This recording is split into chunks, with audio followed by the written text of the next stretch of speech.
Hello and welcome to the channel of Hashaliach once again. And it is still the 21st of July 2024, and I'm still trusting that the Lord is blessing you this day. Okay, this is the second part of a two-part message. The first part message, nothing new under the sun, a dog returning to its own vomit. This is, there's nothing new under the sun, refining God's people. So, this message really begins in Judges chapter 19, which I'm just going to briefly outline. I ain't going to read from the scriptures on that particular verse. You can read that yourself as part of your homework. But in Judges chapter 19, we find a Levite that has got a concubine, and he is traveling to Ephraim. But on his travels, he stops off in Gibeah, a place called Gibeah, which is in the territory of Benjamin. And he is taken in by an old man, him and his concubine, to stay for the night. But very quickly, things turn bad, and the house is surrounded by a bunch of men who call out saying, "Bring this man out to us," the Levite, because they want to have sexual relations with him. And the old man says, "Don't do such a thing in Israel. This is not the type of thing that's done here." But they insist upon it.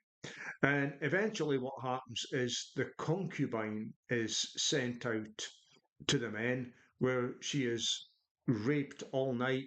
And in the morning, when the Levite gets up to leave, he finds her on the doorstep and she's dead. He takes her home, he cuts her up into 12 pieces and sends a piece to each of the 12 tribes of Israel. And so we find ourselves in Judges chapter 20. So, on the back of what happens in Judges chapter 19, we come into Judges chapter 20. And in verse 1, it says this: "All the people of Israel came out from Dan to Beersheba, including Gilead. The community assembled with one accord before Adonai at Mitzpah." So, the whole community come together with one accord. They're all in one accord here. The leaders of all the tribes of Israel presented themselves in the assembly of the people of God, 400,000 foot soldiers armed with swords. Now the people of Benjamin heard that the people of Israel had gone up to Mitzpah. The people of Israel said, "Tell us, how was this crime committed?" The Levi, the husband of the murdered woman, answered, "I came to Gibeah, which belongs to Benjamin, I and my concubine, to stay the night. And the men in Gibeah attacked me and surrounded the house. I was I was staying in at night. They wanted to kill me, but instead they raped my concubine to death. I took my concubine's body, cut it into pieces, and sent them throughout all the territories belonging to Israel, because they committed a shockingly obscene and degrading crime in Israel. Look, you are all people of Israel, so discuss what to do and give your advice here and now." So the whole of Israel come out and they're in one accord.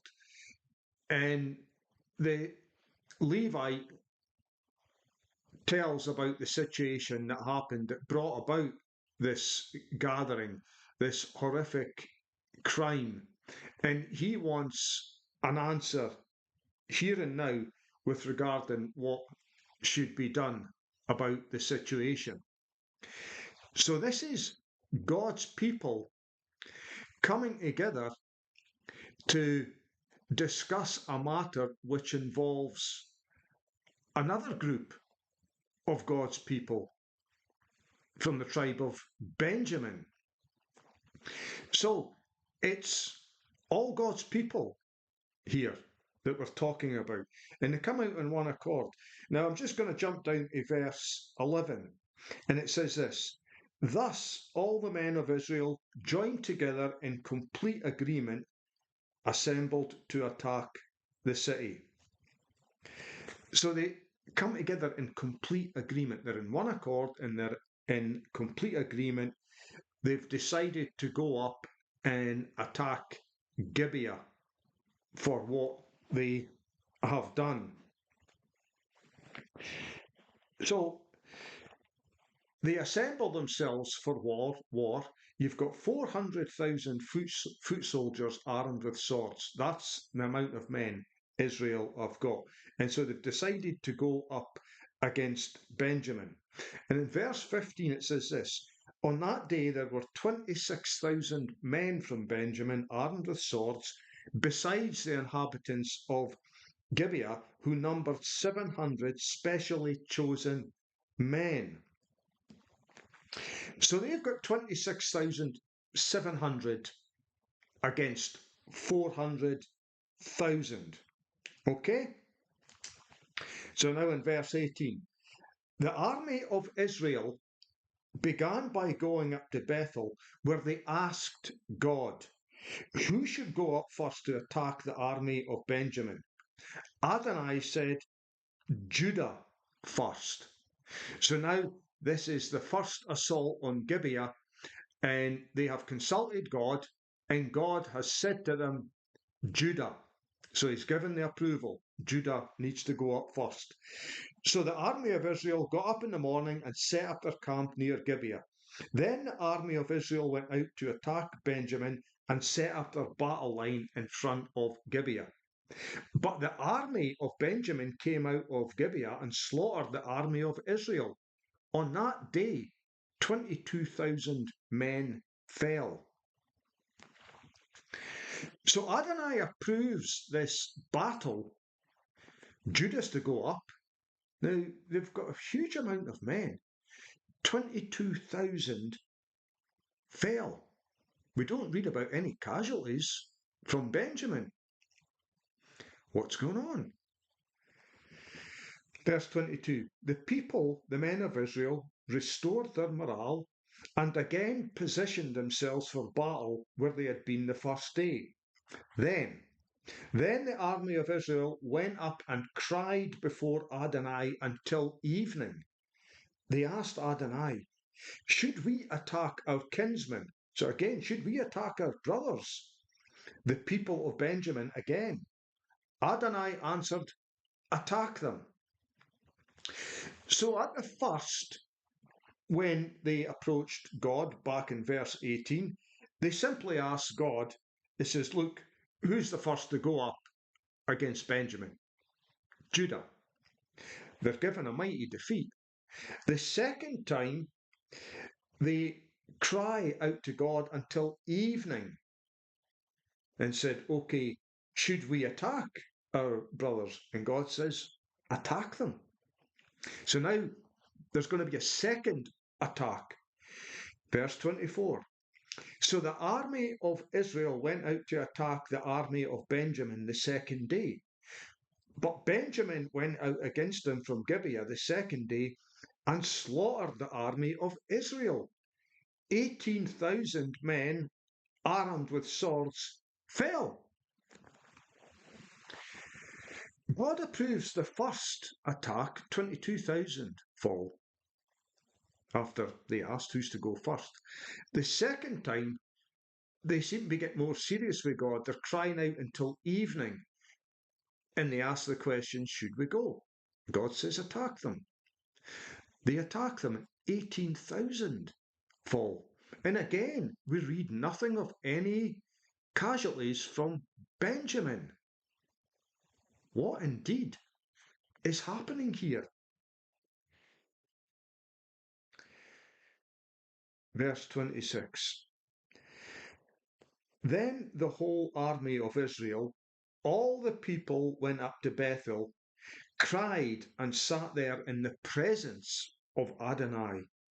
They fasted that day until evening, offered burnt offerings and peace offerings to Adonai, and asked Adonai what to do. The Ark of the Covenant of God was there at that time, And Pinchas, the son of Eleazar, the son of Aaron, stood before it at that time. They asked, should we still go out to battle against our kinsmen, the people of Benjamin, or should we stop? So now they're getting much more serious with God, with fasting. And the question's getting a bit more specific. Should we go to battle or should we stop? Adonai answered, attack, because tomorrow I will hand them over to you. The first attack, 22,000, second attack, 18,000, and now they're going to have a third attack. I wonder what they might be thinking. But they do have success this time. Read the whole chapter. I'm just selecting a few verses here. But down in verse 35, it says, for Adonai rooted Benjamin in Israel's presence. That day, the army of Israel destroyed 25,100 men of Benjamin, all of whom carried swords, and the people of Benjamin realized they had been beaten. 25,100. Remember, there was 26,000 plus 700 men from Gibeah. So that is a heavy defeat. Most of them are now dead. I'll just go on a little bit further in verse 39. Verse 30, the army of Israel and the ambushers had agreed that as a signal they would make a huge cloud of smoke rise from the city. So this is the final attack on Benjamin and some of the tactics that Israel are employing here. The army of Israel and the ambushers had agreed that as a signal they would make a huge cloud of smoke rise from the city, at which time the men of Israel would turn back. When this happened, Benjamin began to attack. They killed about 30 of Israel's men and said, clearly we're defeating them again, as in the first battle. But when the smoke signal began rising from the city, the men of Benjamin looked behind them and saw the whole city going up to the sky in smoke. Then they begin to realize they are well and truly defeated. But you notice how it said Benjamin came out again and they killed 30 men of Israel. They killed 30 men of Israel, and then they said to themselves, clearly we're defeating them again, as in the first battle.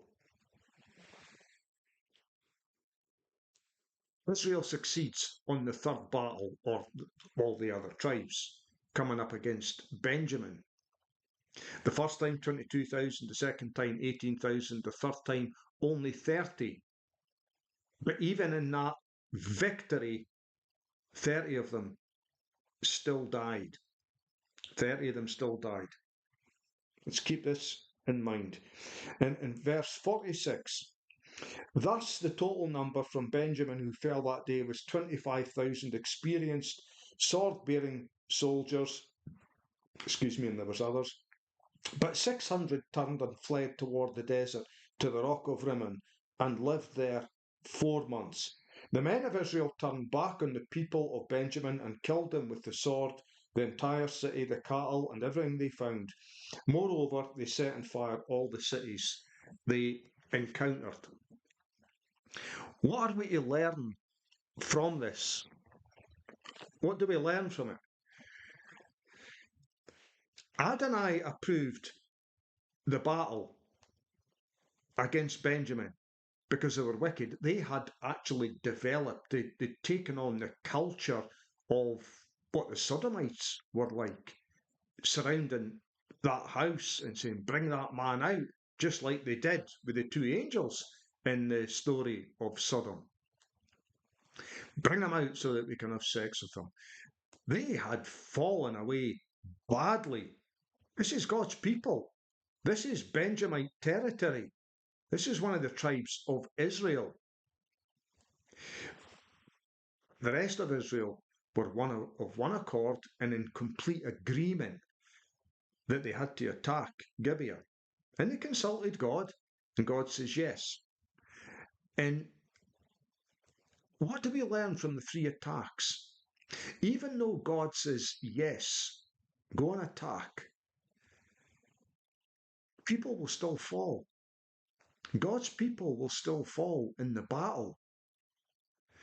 But we see a progression from just a quick question, who goes up first? Then the second time, they're crying out until evening to God, and God says, yes, go and attack them.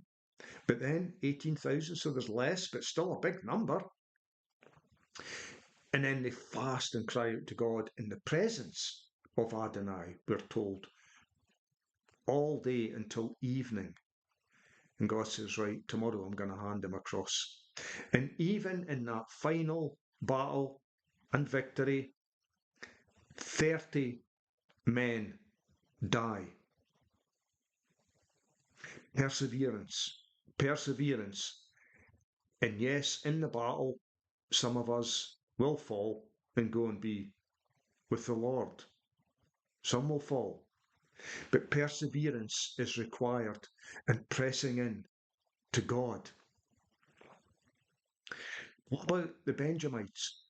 They were whittled down from 26,700 and were eventually told there were 600 left. 600 that ran away to the hills and lived there for 4 months. Chapter 20 tells us what happens in light of what happened in chapter 19. Chapter 21 tells us what happened in light of what happens here in chapter 20. But there were 600 left. Talk about a refining process, a purification, a purging of Benjamin. They had gone so far astray that they'd taken on all the habits and evil practices that the people in Sodom had. They'd taken on some real bad stuff, and they needed to be dealt with. And through these battles, they went from 26,700 down to 600. We see in chapter 21 there was a lot of mourning with the other tribes of Israel, because they basically said a whole tribe has been cut off. There was almost nothing left of them. They were purged, they were purified, they were whittled down. But there was a remnant left of Benjamin, the tribe of Benjamin. They were purified. But so were all the other tribes of Israel. They were purged and purified as they went into battle 3 times. They learned to press into God. They learned they had to trust the Lord. And they learned that they had to have perseverance. They had to persevere. And they got the victory. But even in victory, some of them fell. Purging, purification, a moulding of God's people. Purification, a refining of God's people who were certainly following the Lord much better than the tribe of Benjamin. They went through the fire. And Benjamin seriously went through the fire. If we were to apply it to today, how would we look at it? Faithful Christians still being shaped and moulded by the Lord. Purification process. The unfaithful church seriously being whittled down, and a remnant of them left to join the faithful, the others. This is a continued theme, as I pointed out before, and it's going to continue as we move forward. There's going to be a severe shaking with the faithful getting us stronger and stronger and pressing more and more in a severe shaking and purging with the unfaithful church. So, friends, be encouraged, but there's a serious shaking coming. But you just keep pressing into the Lord. He's got his hand on you. There's a calling on your life, but difficult times lie ahead. But keep your eyes on Jesus. Above all things, keep your eyes on Jesus. He's got you. God bless you. Until next time.